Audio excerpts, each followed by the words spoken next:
Assalamualaikum warahmatullahi wabarakatuh. Saya Sonia Ramadhani Akmal dengan NIM H54012210056.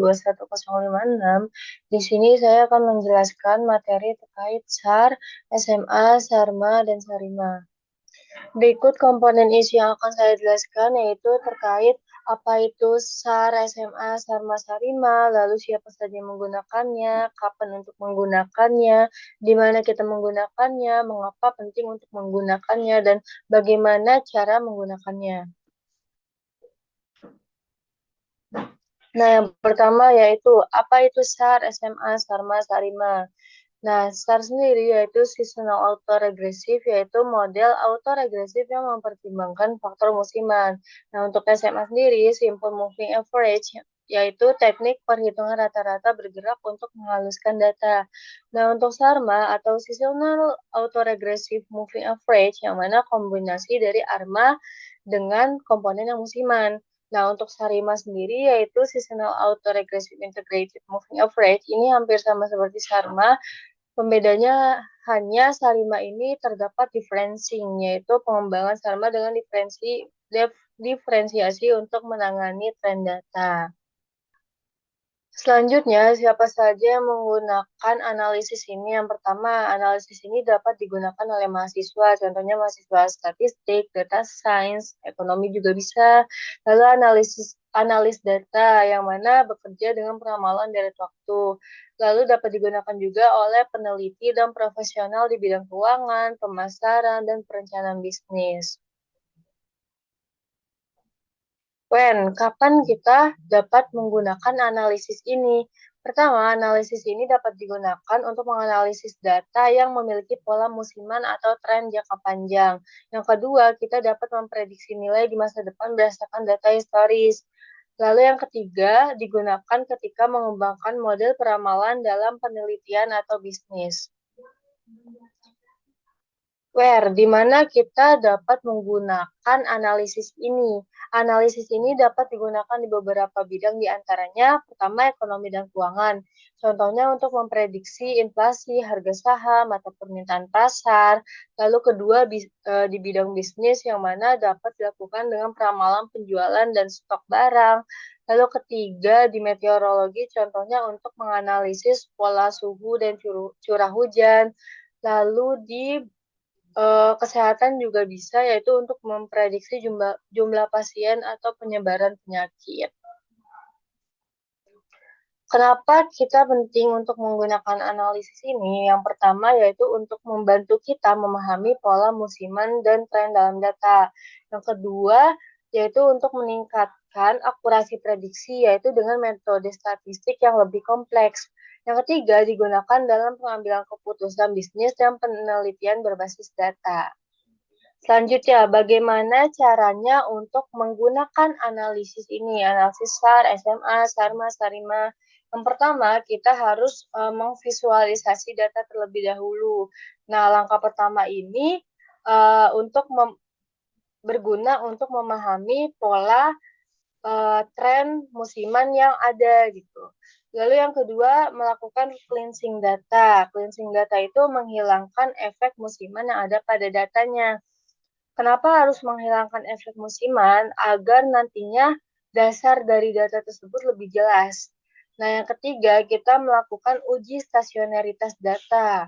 Nah, model seperti Sarima memerlukan data yang stasioner, yaitu data yang memiliki rata-rata dan varians yang konstan seiring waktu. Nah, untuk menguji stasionaritas data ini dapat menggunakan metode seperti ADF atau Augmented Diffuller atau KPSS tes. Nah, jika data nantinya tidak stasioner, nah metode differencing bisa diterapkan untuk menghilangkan tren dan membuat data lebih cocok untuk dianalisis menggunakan model deret waktu. Nah, selanjutnya yaitu kita mengestimasi modelnya. Nah, nantinya akan ada nilai PDQ yang mana P itu autoregressive, itu differencing jika nantinya datanya sebelumnya belum stasioner lalu dilakukan stasioneritas dengan menggunakan differencing. Lalu yang ketiga yaitu key untuk moving average. Nah, komponen musiman AR differencing. Nah, PDQ ini adalah PDQ yang kapital yaitu komponen musiman untuk KR, differencing, dan MA. Nah, nantinya juga ada di luar kurung itu tulisan S yang mana itu periode musiman. Misalnya di luar kurungnya itu 12 yaitu untuk data bulanan. Nah, analisis autocorrelation function atau ACF dan partial autocorrelation function atau PACF dapat juga digunakan untuk menentukan parameter optimal sebelum membangun model tadi. Lalu selanjutnya kita mengevaluasi model yang mana kita dapat melihatnya dari nilai MSE-nya atau mean squared error. Lalu juga kita dapat melihat root mean squared error-nya atau RMSE-nya. Lalu juga melihat archaic information criterion atau AIC. Jika model memiliki error yang besar atau tidak sesuai dengan data historis, maka parameter model dapat disesuaikan kembali nantinya. Lalu melakukan prediksi yang mana langkah terakhir ini dalam analisis adalah menggunakan model yang telah dibangun untuk melakukan prediksi. Model dapat digunakan untuk memperkirakan nilai di masa depan berdasarkan pola historis. Hasil prediksi ini bisa kita manfaatkan dalam berbagai bidang seperti keuangan, pemasaran, dan perencanaan bisnis. Setelah prediksi dilakukan, penting untuk terus memantau kinerjanya dan memperbarui model jika diperlukan. Baik, sekian penjelasan materi terkait SAR SMA Sarma Sarima. Selanjutnya, di sini saya akan melakukan analisis data SAR SMA Sarma dan Sarima menggunakan aplikasi Stata. Di sini sudah ada datanya, kita boleh langsung copy aja, cukup data angkanya saja. Tanggalnya tidak usah. Kita copy aja. Oke, selanjutnya kita buka statanya, langsung ke data editor. Kita paste datanya di sini. Jangan lupa with variable names. Selanjutnya kita akan menambahkan waktunya. Boleh klik di komennya again. T sama dengan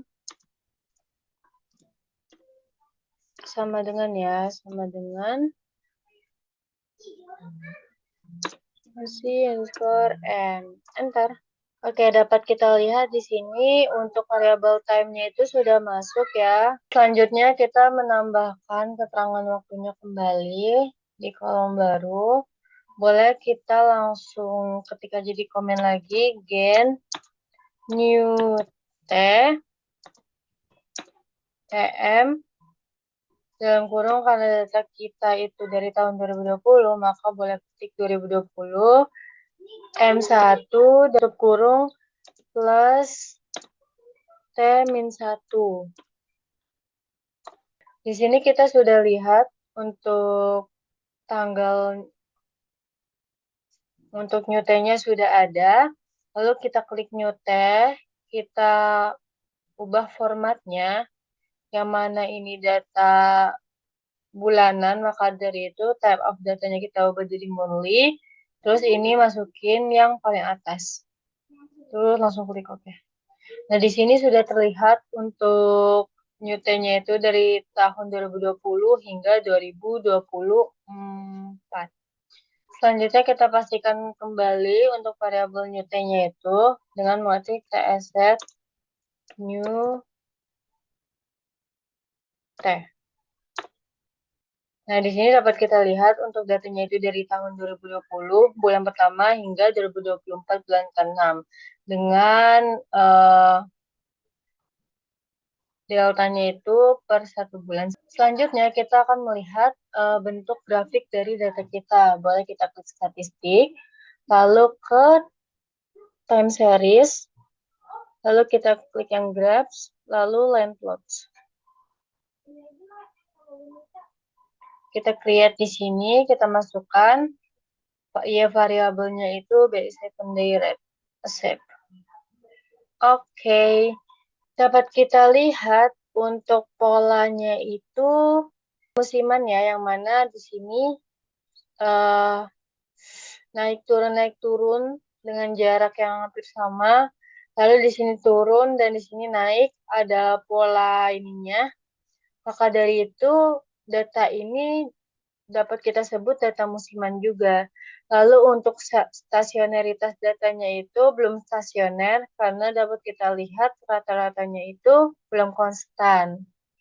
Karena kita baru melihat berdasarkan visualisasi data untuk stasionaritas datanya itu, maka dari itu coba kita melakukan uji secara formal yang mana melihat dari root test-nya. Kita klik statistik, time series, lalu ke tes, lalu kita pilih yang augmented digifuller unit root test. Kita pilih variabelnya itu BI7 direct, lalu klik OK. Kita lihat di sini untuk tes statistiknya itu masih lebih besar dari critical value-nya. Lalu untuk nilai p-value-nya juga masih lebih besar dari 0,05. Maka dari itu kita perlu melakukan diferensiasi. Untuk melakukan diferensiasi kita boleh copy aja yang ini.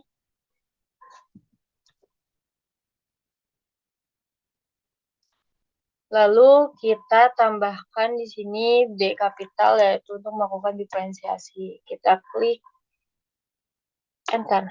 Di sini dapat kita lihat untuk first difference-nya, data ini sudah lebih kecil nilai tes statistiknya di tingkat critical value 5% dan 10%. Lalu untuk p-value-nya sudah lebih kecil dari 0,05. Maka dari itu di first difference data ini sudah stasioner. Selanjutnya, kita akan melihat paralelogramnya, yang mana paralelogram ini dapat kita lihat untuk menentukan nilai ACF dan PACF-nya. Maka dari itu, boleh kita ketik AC spasi, karena tadi kita melakukan diferensiasi, maka itu kita masukkan D kapital di sini, lalu titik BI7 die RR. Dapat kita lihat autocorrelation yaitu nilai untuk MA dan Q kecilnya, yang mana dia di cut off di leg 2. Dan untuk menentukan Q besarnya, kita dapat lihat di leg 12 dan leg 24. Yang mana leg 12 ini dia masih di dalam yang nggak keluar garis. Di sini. Lalu untuk leg 24-nya, dia juga masih di dalam, nggak keluar garis. Maka dari itu, untuk nilai Q besarnya sendiri itu berarti 0. Selanjutnya, kita akan melihat nilai dari PACF-nya. Boleh kita copy aja yang ini. Kita tambahkan P di awalnya. Kita dapat lihat untuk partial autocorrelation nilai untuk R-nya atau nilai untuk P kecil yang mana di sini di leg 1 dia keluar tapi di leg 2 dia sudah masuk. Maka dari itu dia di cut off di leg 1 dan berarti nilai untuk MA atau yang P kecilnya itu adalah 1. Untuk nilai dari SAR-nya sendiri atau yang P kapital di leg 12 itu dia masuk, tapi di leg 24 dia keluar. Maka dari itu, ini juga bisa dinilai atau nilai model untuk SARA itu adalah leg 2. Selanjutnya kita akan menguji sarimanya itu karena kita sudah menemukan modelnya tadi. Boleh kita klik statistik, lalu time series, kita pilih yang ARIMA. Di sini boleh kita masukkan dependent variabelnya BI7 direct, lalu kita masukkan modelnya itu untuk nilai P kecilnya itu adalah 1 tadi, lalu untuk integrated karena kita melakukan diferensiasi di first difference maka dari itu kita masukkan 1, lalu untuk moving average-nya tadi 2. Selanjutnya kita ke model 2, kita input yang Sarima tadi modelnya. Untuk nilai P kapitalnya atau P besarnya itu adalah 2. Dan untuk integrated karena kita melakukan diferensiasi, maka dari itu 1. Lalu untuk nilai moving average-nya tadi 0. Dan untuk seasonalnya karena data kita per 12 bulan atau bulanan, yaitu kita masukkan 12. Lalu kita klik OK.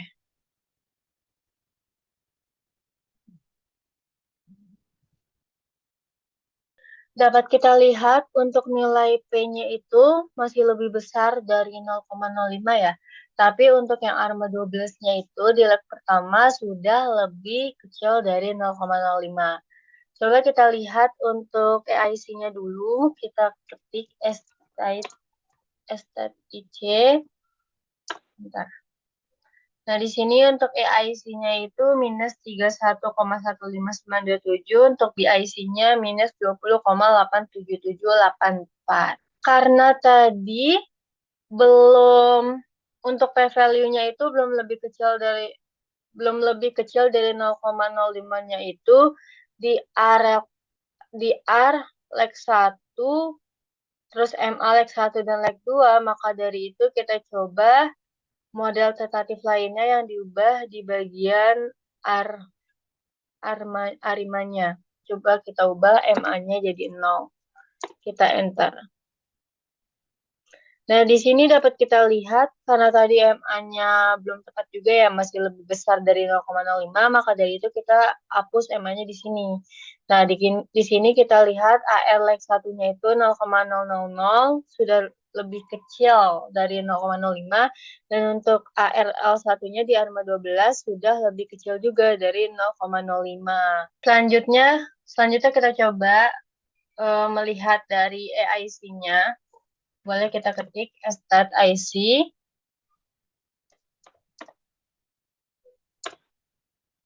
Nah, di sini kita lihat untuk EIC-nya itu lebih... Start IC-nya itu di sini minus 31, kalau di sini minus 33, lebih kecil ya. Lalu untuk nilai BIC-nya itu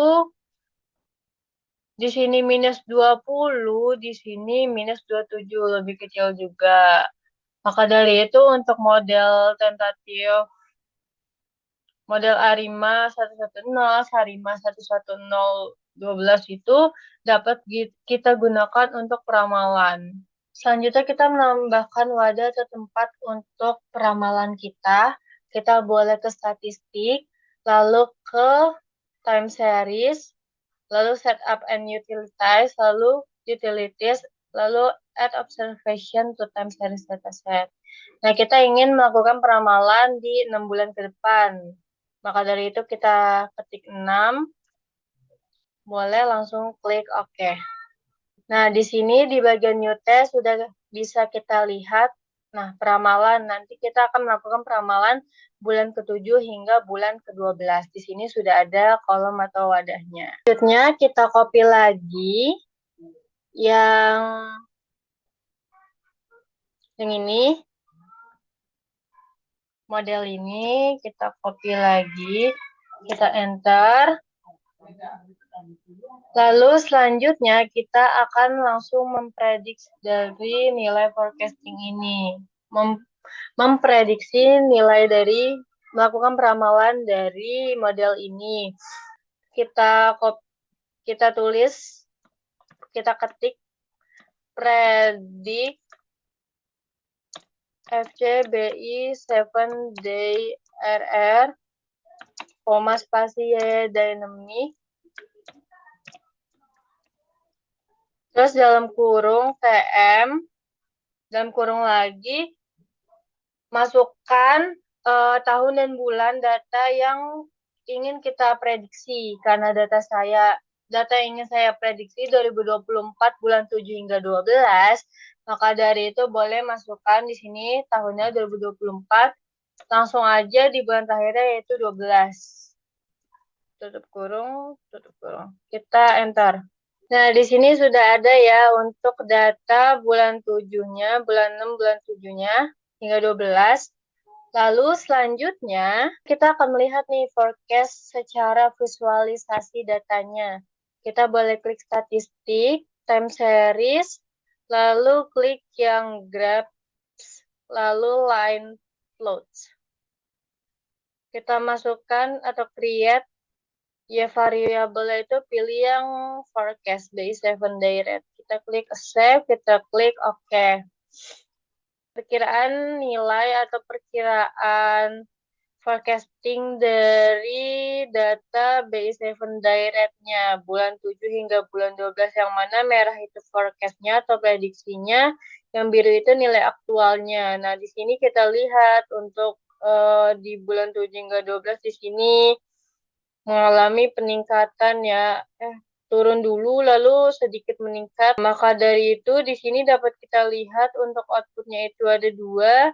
Ada output berupa visualisasi data, ada output berupa nilai atau kesamaannya di model dan tadi tersebut. Baik, sekian analisis SAR SMA Sarma Sarima menggunakan aplikasi Stata. Kurang lebihnya mohon maaf. Wassalamualaikum warahmatullahi wabarakatuh.